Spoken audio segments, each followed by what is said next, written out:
While the President of the United States was addressing both houses of Congress, Premier Daladier began a message to the people of France.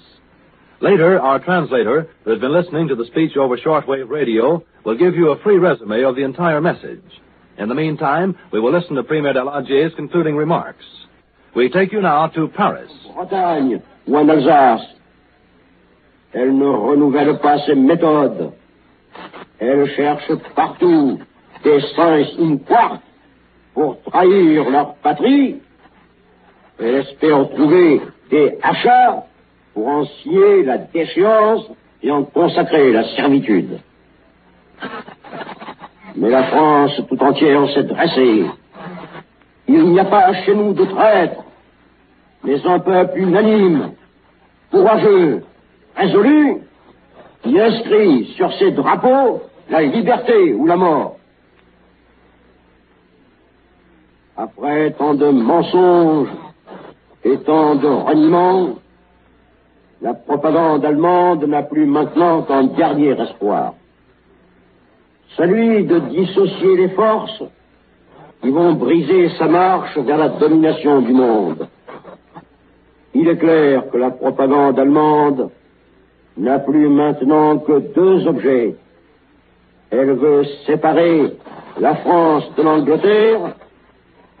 Elle veut désunir les Français entre eux. Mais, quand les Français entendent les ondes ennemies leur dire que cette guerre est la guerre de l'Angleterre, ils répondent non, c'est la guerre d'Hitler. Comment faire croire à des Français qui depuis des mois sentent grandir le péril sur leurs propres frontières qu'ils font la guerre pour la Grande-Bretagne? La propagande allemande a tort de ne pas changer de procédé quand elle déborde le territoire du Reich. Les Français connaissent par l'expérience, autant que par le sentiment, la valeur de l'amitié britannique. Ils voient la marine de l'Angleterre casser et détruire les sous-marins allemands. Ces avions combattent dans notre ciel. Ces fils, non plus volontaires, mais soldats par devoir, rejoindre les soldats de France aux frontières de notre patrie. Ils savent aussi qu'un même idéal de liberté et de dignité humaine fait battre le cœur de la France, de l'Angleterre et des centaines de millions d'hommes qui, dans leurs empires immenses, dévouent toute leur force à la cause commune. La radio hitlérienne peut reprendre ce thème à l'infini. Pas un Français ne peut en être dupe. Plus ridicule encore est l'espoir de dresser des Français contre leur patrie. M. Goebbels, ou son successeur, peut faire entendre à sa radio des voix de femmes qui prétendent parler au nom des mères françaises.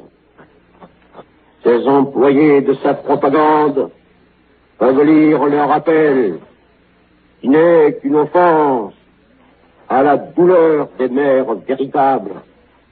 Un Français déshonoré, traître à son pays, peut s'apitoyer dans les studios allemands sur le destin de nos soldats.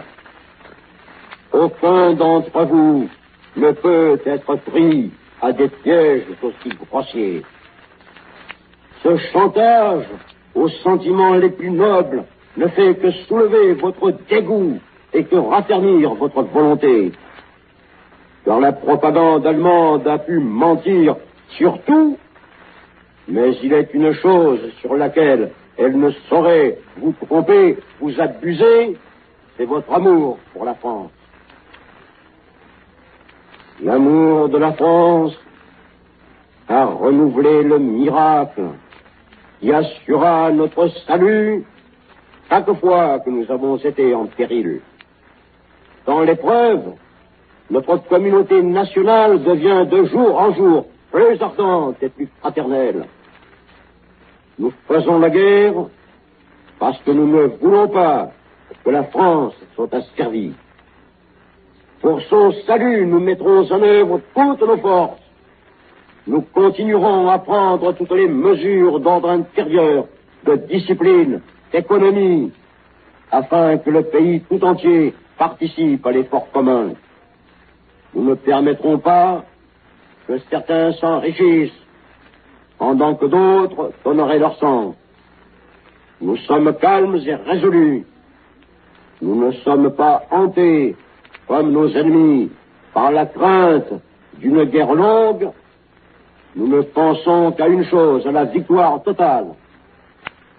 Cette victoire, nous la considérerons comme acquise. Dès que nous pourrons créer, fonder la paix sur des bases solides, dès que nous pourrons enfin apporter à la France la sécurité définitive que les entreprises hitlériennes lui ont retirée depuis 3 années. L'épreuve est dure. Les sacrifices seront douloureux.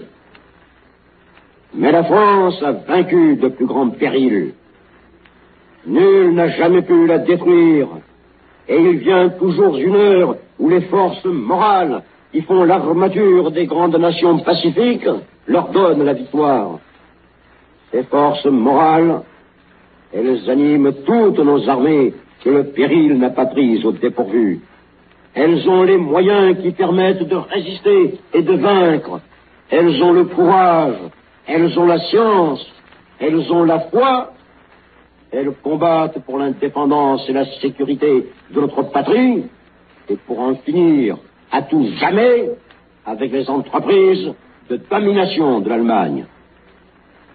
La France n'a pas pris les armes pour incendier des villes et livrer à la mort des femmes et des enfants, torturer des hommes sans défense. Elle a pris les armes pour une cause juste et humaine, et c'est pour cela qu'elle aura la victoire. Mesdames, Messieurs, vous venez d'entendre M. Édouard Daladier, président du Conseil des ministres.